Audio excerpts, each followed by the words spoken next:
Hello students, welcome to online classes of Future Track Academy. Students, 12th matrix 5th chapter matrix continued में last video में जो हमने study की थी adjoint निकालना आपको बताया था कि किसी भी मैट्रिक्स का एडजॉइंट किस प्रकार से निकाला जाता है, 2 into 2 ऑर्डर का या 3 into 3 ऑर्डर का। अच्छा, आपको एक बात और बताई थी बेटा, एडजॉइंट हमेशा स्क्वायर मैट्रिक्स का निकलेगा। किसका निकलेगा? स्क्वायर मैट्रिक्स का। फिर आप कोई अगर स्क्वायर मैट्रिक्स नहीं है तो उस मैट्रिक्स का एडजॉइंट फाइंड आउट नहीं कर सकते। ये बात थी। अच्छा, आपको एडजॉइंट निकालना सिखा दिया था और लास्ट वीडियो में भी बताया था कि नेक्स्ट वीडियो में जो हम करेंगे कुछ प्रॉपर्टीज है या कुछ फॉर्म बोल लो जो एडजॉइंट से रिलेटेड है, जिनका हम इस चैप्टर में यूज करेंगे, डायरेक्ट यूज करेंगे। ठीक है। वैसे अगर आपके जो मैथ है उसमें आपको एक्सप्लेनेशन प्रूफ दैट दे रखे हैं कि किस प्रकार से इनको प्रूव किया गया, लेकिन हम रिजल्ट डायरेक्ट यूज कर रहे हैं बेटा, ताकि इतना लंबा प्रोसेस हो जाता है जो करने में थोड़ा टाइम लगता है, तो हम डायरेक्ट कुछ रिजल्ट देख रहे हैं, उनके बारे में बता दें कि ये रिजल्ट किस प्रकार से यूज होगा। ठीक है। जो फर्स्ट फॉर्म है कि if A be square matrix, ये बात तो याद रखो कि एडजॉइंट की बात जहां आ गई वहां स्क्वायर मैट्रिक्स करना। ठीक है। अगर आपके पास कोई स्क्वायर मैट्रिक्स है और आप उसका एडजॉइंट निकाल रहे हो और आपने क्या किया कि जो मेरे पास मैट्रिक्स थी और एडजॉइंट निकाल दिया, एडजॉइंट ए, इन दोनों की मल्टीप्लिकेशन की, इन दोनों की क्या की? मल्टीप्लिकेशन की। अब मल्टीप्लिकेशन के लिए ध्यान रखो बेटा कि आपको बताया था कि भाई मेरे पास अगर दो मैट्रिक्स है तो उनका ऑर्डर, अगर ये इसका कॉलम और इसका रो सेम है तो मल्टीप्लिकेशन होगी, वो बात आपको कॉमन याद होगी। अच्छा, स्क्वायर मैट्रिक्स है तो एडजॉइंट भी कैसा आएगा? स्क्वायर मैट्रिक्स में आएगा, लास्ट टाइम बताई थी सेम आएगा, तो अब मल्टीप्लिकेशन तो हो जाएगी। तो ये बात तो है ही नहीं कि मल्टीप्लिकेशन होगी या नहीं होगी, मल्टीप्लिकेशन तो होगी। अब मल्टीप्लिकेशन करने के बाद जो रिजल्ट आएगा वो रिजल्ट क्या आएगा? वो रिजल्ट एक ऐसी मैट्रिक्स आ जाएगा बेटा जिसके डायगोनल एलिमेंट पे, किसपे? डायगोनल एलिमेंट पे डिटरमिनेट होगा इसी मैट्रिक्स, डिटरमिनेंट्स ऑफ ए। यानी कि अब मैं क्या लिख सकता हूं? मैं लिख सकता हूं A adjoint A is equal to, अगर इस पूरी मैट्रिक्स में से डिटरमिनेंट कॉमन आ जाएगा तो अंदर आइडेंटिटी मैट्रिक्स बन जाएगी। क्या बन जाएगी? Identity matrix. और आइडेंटिटी जो मैट्रिक्स होगी वो उतने ही ऑर्डर की होगी जितने हमारी ये मैट्रिक्स की, क्योंकि एडजॉइंट से में एडजॉइंट उतनी नंबर का आएगा, उतनी रो कॉलम का, और ये हमारी जो आइडेंटिटी मैट्रिक्स है ये भी इतने की। तो अब अगर आपके सामने कोई पूछ लेता है कि किसी मैट्रिक्स को उसके एडजॉइंट से मल्टीप्लाई करने के बाद रिजल्ट क्या आएगा, तो आप उस मैट्रिक्स का डिटरमिनेंट निकालेंगे और फिर आप डायरेक्ट बता देंगे कि ये आएगा। ठीक है। तो एक तो थॉर्म ये बेटा। Second theorem, if A is a non singular square matrix, singular और नॉन सिंगुलर भी आपको बताई थी कि कौन सी मैट्रिक्स सिंगुलर होती है और कौन सी मैट्रिक्स नॉन सिंगुलर होती है। ठीक है। अगर डिटरमिनेंट 0 आ जाता है तो आपकी सिंगुलर मैट्रिक्स है, अगर डिटरमिनेंट 0 नहीं आता है तो आपकी नॉन सिंगुलर मैट्रिक्स है। तो क्या बोल रहा है? If A is a non singular matrix, यानी कि एक ऐसी मैट्रिक्स है जिसका डिटरमिनेंट 0 नहीं। ठीक है, ये बात याद है। ऑर्डर n, कोई भी ऑर्डर n का मतलब, जहां ये बेटा मैं फिर से हर एक छोटे छोटे पॉइंट को आपके लिए दोबारा से रिवाइज कर रहा हूं कि अगर सिर्फ ऑर्डर n दे दिया, ऑर्डर क्या दे दिया? n दे दिया, तो आप क्या यूज करेंगे? ऑर्डर n का मतलब वो आपकी स्क्वायर मैट्रिक्स है। कैसी मैट्रिक्स है? स्क्वायर मैट्रिक्स है। ऑर्डर n का मतलब क्या? आपकी स्क्वायर मैट्रिक्स है। तो स्क्वायर मैट्रिक्स में क्या बोलता है कि अगर कोई मैट्रिक्स का एडजॉइंट निकाल लिया, किसी मैट्रिक्स को, ये मैट्रिक्स थी ए, इस मैट्रिक्स का फाइंड आउट किया एडजॉइंट, एडजॉइंट फाइंड आउट करने के बाद फिर हम निकाल रहे हैं डिटरमिनेंट, उस एडजॉइंट का डिटरमिनेंट निकाल रहे हैं। ध्यान दो, हम क्या कर रहे हैं? एडजॉइंट का डिटरमिनेंट निकाल रहे हैं, एडजॉइंट का डिटरमिनेंट निकाल रहे हैं। तो वो किसके इक्वल आएगा? वो इक्वल आ जाएगा हमारा कि जो हमारी ए मैट्रिक्स है ना उसका हम डिटरमिनेंट्स निकालेंगे, ए का डिटरमिनेंट्स। ठीक है। जितने ऑर्डर की है, एन ऑर्डर की थी -1। ठीक है। यानी कि अगर ये मैट्रिक्स 3 ऑर्डर की थी तो इसका रिजल्ट क्या आएगा? डिटरमिनेंट ऑफ ए 3 - 1 यानी कि 2, दैट ए डिटरमिनेंट की पावर 2। ठीक है। इसी प्रकार 4 के हो तो 4, 5 के तो 5, जो भी आप रखेंगे। ये रिजल्ट आ गया बेटा, ये आपके सामने एक रिजल्ट आ गया। देखो मैं बोल रहा हूँ रिजल्ट आ गया, इसका मतलब ये है कि आप अगर कहीं हम एग्जाम में बैठे या हमारे पास मल्टीपल चॉइस क्वेश्चन आ जाते हैं, लॉन्ग क्वेश्चन क्या आ जाते हैं, तो हम उनमें डायरेक्ट यूज कर सकते हैं। वो आपको पॉइंट बोलता है कि फाइंड दैट एडजॉइंट ए का डिटरमिनेंट। अब डिटरमिनेंट तो डिटरमिनेंट की फॉर्म में आएगा, एक वर्ड आएगा, समझ रहे हो, यानी कि 5 आ गया, 3 आ गया, 35 आ गया, डिटरमिनेंट तो ऐसे ही होता है। तो हमें उस मैट्रिक्स का भाई आपके सामने बोल दिया कि भाई 3 2 1 4 3 1 3 2 4, भाई ये कोई मैट्रिक्स है, ठीक है, ए मैट्रिक्स है। इस मैट्रिक्स का आपको क्या करना है, एडजॉइंट निकाल के डिटरमिनेंट निकालना। वो क्या बोल रहा है, इस मैट्रिक्स का एडजॉइंट निकाल के डिटरमिनेंट निकालना है, सॉरी डिटरमिनेंट निकालना है। तो अब आपके पास रिजल्ट है डायरेक्ट, आप ये नहीं करेंगे पहले इसको इसका कोफैक्टर निकालो, फिर इसका सारे का निकाल के ट्रांसपोज करो एडजॉइंट निकाल। नहीं, मैंने क्या बताया, आप क्या करोगे, इसका डायरेक्ट डिटरमिनेंट निकालेंगे, किसी भी एक रो या कॉलम से डिटरमिनेंट फाइंड आउट किया जा सकता है। बताया ना, बता रखा है, किसी भी एक को एक्सपेंड करके और फिर हम क्या करेंगे, ए पावर 3 ऑर्डर की है, 3 - 1 कर देंगे, बस आ गया, ठीक है। तो अब आप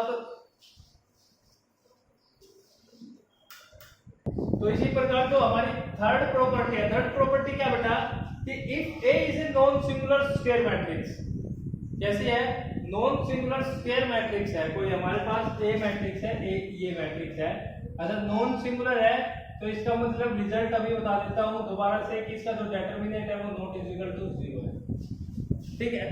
तो क्या बोल रहा है, अगर इसका एडजॉइंट निकाला जाए, एडजॉइंट ऑफ ए, ठीक है, एडजॉइंट ऑफ ए, और फिर उस एडजॉइंट को निकाल के फिर दोबारा से एडजॉइंट निकाला जाए,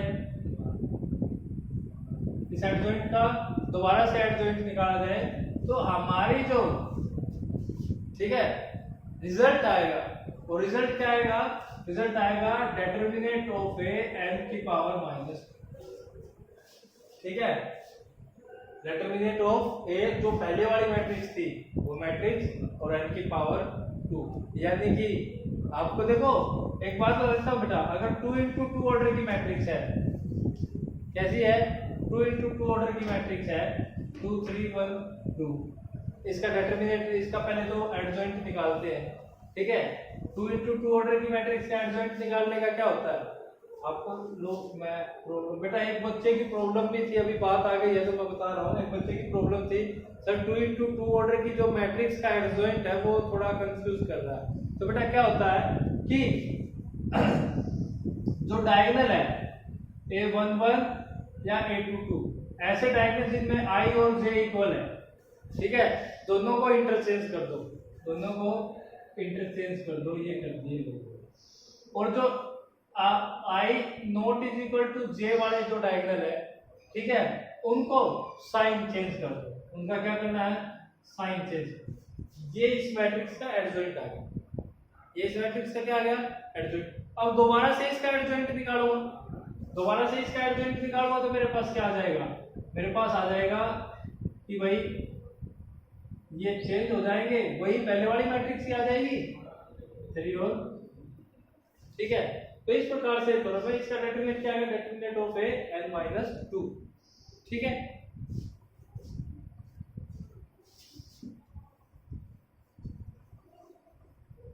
बेटा fourth property, if A is a square matrix then adjoint A transpose is equal to adjoint A का कंप्लीट का ट्रांसपोज। क्या बोल रहा है कि अगर कोई मैट्रिक्स है A, उसका एडजॉइंट निकाल के A और उसका ट्रांसपोज कर दिया जाता है, और फिर वो किसके इक्वल होगा, वो इक्वल होगा एडजॉइंट A का ट्रांसपोज। ये पहले भी आ चुके हैं। The adjoint of a symmetric matrix का एडजॉइंट सिमेट्रिक A रहेगा। छोटी सी बात है, सिमेट्रिक मैट्रिक्स होती क्या, सिमेट्रिक मैट्रिक्स वो होती है जिसका ई ट्रांसपोज किया जाए ये याद है, ठीक है, तो जिसका वही आ रहा है, इसका एडजॉइंट भी यही है, सिमेट्रिक है। एडजॉइंट है भी, अगर कोई दो मैट्रिक्स है, दोनों का मल्टीप्लाई करके एडजॉइंट निकाल दिया, दोनों का मल्टीप्लाई करके क्या निकाल दिया, एडजॉइंट, ठीक है, एडजॉइंट स्केल मैट्रिक्स का निकलता है। अच्छा, मल्टीप्लिकेशन के लिए रूल होने चाहिए, इसका रो इसका कॉलम इक्वल होनी चाहिए तभी बनता। तो इसका आंसर क्या लिख सकते हो, एडजॉइंट ऑफ बी और एडजॉइंट ऑफ ए, इसको अलग अलग करके इस प्रकार से भी फाइंड आउट कर सकते हैं। बेटा आपके सामने है ना कुछ रिजल्ट आ गए जिनको आप इस एक्सरसाइज में डायरेक्ट यूज करेंगे, ठीक है। और जो डिटरमिनेंट्स का उस दिन जो आपको निकालना सिखाया था, एडजॉइंट निकालना सिखाया था, अब उस एडजॉइंट के अलावा आपके पास कुछ 5 या 6 प्रॉपर्टीज भी हैं। अब हर एक क्वेश्चन में एडजॉइंट कंप्लीट एक्सप्लेनेशन के साथ फाइंड आउट करने की जरूरत नहीं है। आप किसी क्वेश्चन में अगर आपको लगता है कोई प्रॉपर्टी सेटिस्फाई हो रही थी तो वो प्रॉपर्टी लिखो कि फॉर, अगर मान लो सेकंड लगते हैं तो for second we know that if it is a non-singular scale matrix of a order n then adjoint A is equal to A is equal to n minus 1। तो आप direct A matrix का determinant निकाल के power minus रख सकते हो, ठीक है। तो आज की प्रॉब्लम यही आपकी जो सोल्व करेंगे। और बेटा एक बार फिर से वो प्रॉब्लम लेते हैं उस गुड़िया की। एक बच्चे ने कमेंट किया था बेटा कि सर 2 into 2 ऑर्डर की मैट्रिक्स का 2 3 4 5, ठीक है बेटा। इसको देखो, अगर मैं इसका एडजॉइंट निकाल रहा हूँ, एडजॉइंट निकालने का क्या बताया था, ये वाले लेंगे। अच्छा, साइन यहाँ पे क्या आएगा, A11 है तो प्लस का साइन आएगा, हर एक का कोफैक्टर में प्लस का साइन। देखो ये रो और ये कॉलम कैंसिल हो जाएंगे, क्या बचेगा 5 बचेगा, तो ये 5 लिख दिए, ठीक है। अब इसका क्या होगा, A12 यानी कि साइन तो माइनस का है, साइन माइनस का है तो साइन तो माइनस का लगा दिया, तो ये और ये नेगलेक्ट हो जाएंगे, तो क्या बचेगा 4 बचेगा, ठीक है। अब 4 के लिए निकाल रहे हैं, 4 के लिए 2 1 यानी कि साइन नेगेटिव और ये कैंसिल, तो ये 3 हो गया, ठीक है। अब 8 2 2 5, ये वाला और ये वाला कैंसिल, 2 बच गए, यानी कि हमारे पास एक मैट्रिक्स थी 2 3 4 5, ठीक है। उसके कोफैक्टर निकाले हर एक एलिमेंट के, तो आ गया -4 -3 2।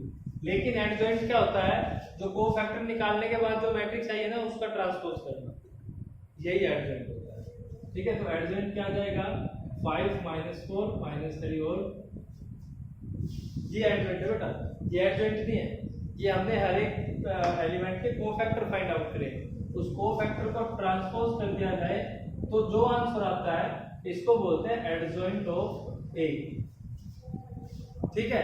ये बात याद रखना, आप कहाँ भी स्टे करोगे, आप सिर्फ यहाँ लाके आप उसको एडजॉइंट में लाके रखोगे, सर ये नहीं, एडजॉइंट क्या होगा, जो आपके पास कोफैक्टर की मैट्रिक्स चाहिए उसका ट्रांसपोज कर दोगे तो वो एडजॉइंट ऑफ ए, ठीक है बेटा। अगर फिर भी कोई प्रॉब्लम है तो वीडियो में कमेंट करें या हमारे साथ व्हाट्सएप पे जो बच्चे जुड़े हैं वहाँ पे आप कमेंट करके पूछ सकते हैं। Thanks for watching.